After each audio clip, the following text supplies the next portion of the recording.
大家好，欢迎收看本期快报。据《环球时报》报道，此前，印度海军在安达曼海的印度专属经济区海域成功驱逐了一艘中国军舰。同时，印度军方指责中方在印度海域展开间谍活动。然而，直到今日，印度海军终于承认，其驱逐的军舰实际上是一艘中国科考船。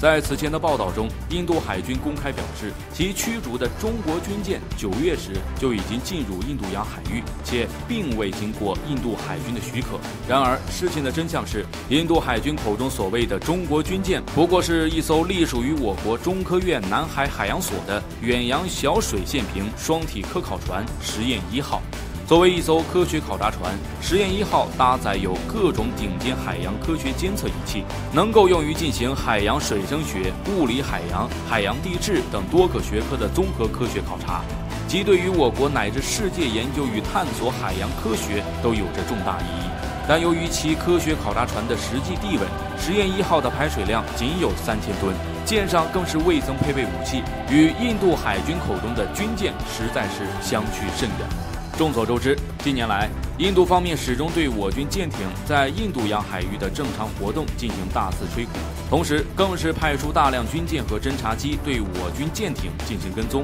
而诸如解放军间谍船进入印度洋之类的无中生有的谣言，更是遍布印度各大媒体。但事实上，我军从未如美军一般奉行所谓的自由航行主义，更未对如印度展开莫须有的间谍行动。印度草木皆兵的做法，看上去是在维护自身权益，其实质上还是对我国越发强大的综合实力的忌惮，以及对自身实力的不自信。在解放军军事实力飞速发展的今天，始终以世界第2大军事大国自居的印度，始终对我国倍加提防，同时更是将广阔的印度洋海域全部视为自家内海。在这样的背景下，其会出现选择性失明，倒也不足为奇。